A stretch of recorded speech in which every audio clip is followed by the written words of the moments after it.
So do you remember playing on teeter-totters when you were a kid? Or maybe as an adult? Teeter-totters are what taught me about work-life balance.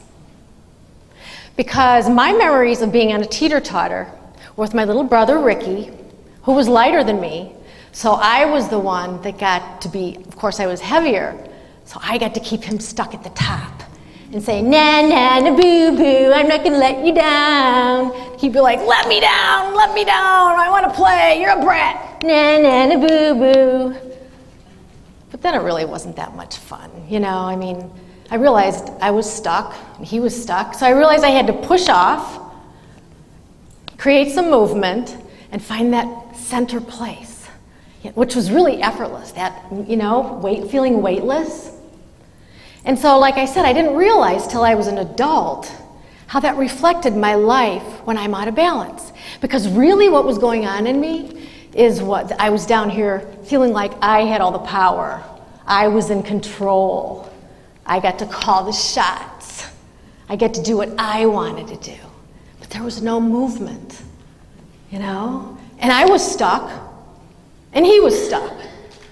How's that working? And so I see when I'm out of balance, particularly with my work, how I'm either down here or up here. So I use that as a visual, visual, to see what's going on in my head when I'm stuck, when I'm out of balance. So several years ago, I was sharing this story with with the late Debbie Ford, who was my master coach, my teacher, my mentor, and my friend, because we were on a coaching call around work-life balance, and my work was way out of balance, among other things. And so I shared the same story with her, and she thought it was cool. But she said, Debbie, what you need is to declutter. I'm like, declutter? Seriously? Yeah, you need to declutter. And I'm thinking, I'm an extremely organized person, excuse me, and did you forget that I too am a coach? You need to declutter. So I started to internally scan my house, and I told her, well, yeah, my basement's good, my garage, my closets, I'm organized. She goes, keep thinking. So I kept thinking about it, and so arrogantly I kind of just said, okay, fine, I've got a little junk drawer that, you know, I could declutter that. She says, that's your assignment this week. I'm like, really, my assignment? Knowing Debbie Ford and every single assignment, anybody familiar with Debbie Ford? Yeah? Every single assignment she had ever given me was a huge life lesson, so I trusted the process, and I went home and I cleaned up my junk drawer. And I don't know about you, but whenever I clean anything out, I love to go back and look at it because it feels so good, and I feel proud, and so I kept opening it up, and wow, it's cool. And so then I opened up another one and thought, oh, I could tidy this one up a bit. And another one, took some stuff out, decluttered, opened a closet, opened a cabinet. Before you know it, a good part of my house became more decluttered. It became contagious. I wanted to clean out my whole house because it felt good. I felt energized. There was space. And so I realized that there was more balance in my home. Make sense? You guys have any junk drawers going on? Clutter, raise your hand. And so then I got it. Because Debbie would always say to me, I can still hear her telling me, your external world is always a reflection of your internal world. Think about it. Your external world is always a reflection of your internal world. So I heard that again, and I'm like, oh boy, I got some stuff going on in here. I got a junk drawer that needs to be decluttered. And so I took some time to really look at what was preventing me from cleaning that junk drawer out in the first place. And it was full of reasons, stories, excuses, justifications, stuff that sounded like, I don't have enough time, I got other things to do, it's no big deal, I'll do it later, I'm too tired. And the real aha was with those same exact reasons, stories, and excuses were the ones I was making around making those 3 cold calls every day, or doing my networking, or any of the things that I needed to do. So this was huge. That was the lesson. So of course the next week I got on the phone with Debbie, and she asked how everything went, and I shared the same thing that I just shared with you. And she thought it was great. And she said, that's awesome. You got some insight. You got what you needed. That's the first step, awareness. Now it's about the application. What are you going to do about it? And so she coached me to using my daily calendar to get my meditation time in, my yoga time in, my specific marketing time in. And before you know it, in a matter of a couple weeks, my life had dramatically shifted. I became more productive at work, and I felt the same exact way that I felt when I cleaned out that little junk drawer. And then she asked me, well, how does that kind of connect with your teeter-totter thingy? And I said, yeah, because when I'm down here, I've got all those excuses that are making me feel like I'm in control, like I've got the power, but I'm stuck.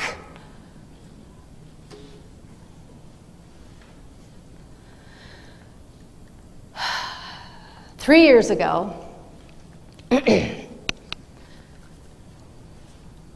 my son and daughter-in-law, who live in the same neighborhood, have three beautiful children, 7, 5, and 3, Evelyn, Caleb, and Liam.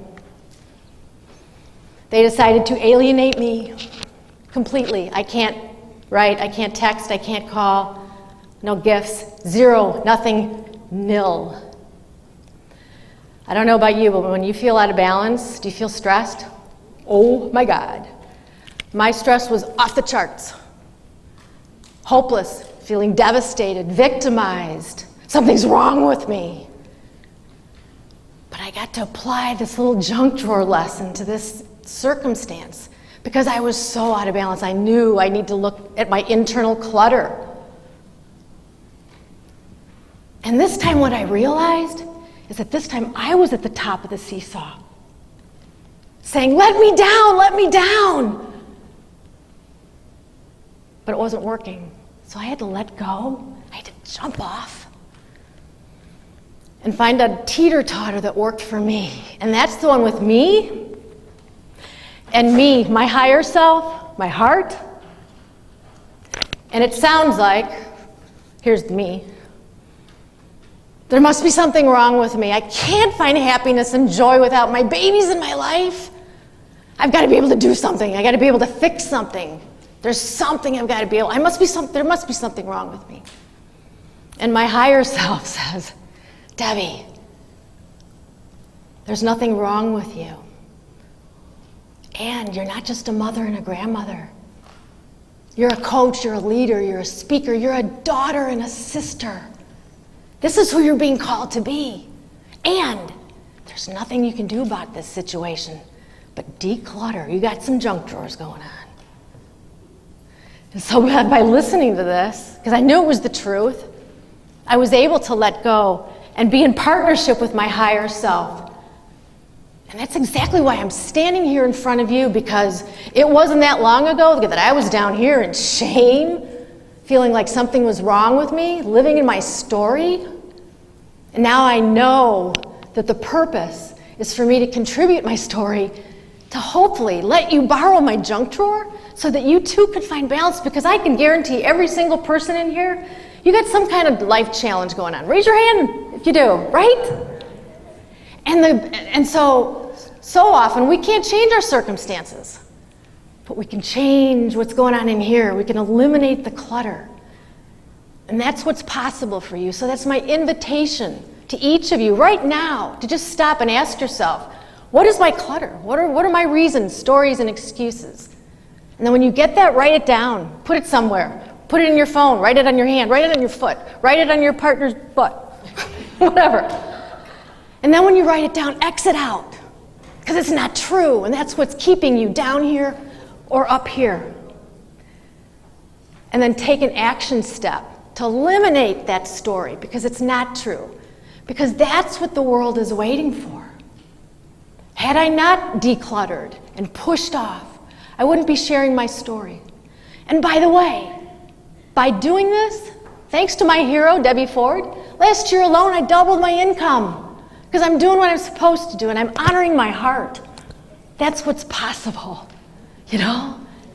And the cool part is, when you push off, find that teeter-totter, have fun on it, you become an even bigger contribution than you already are.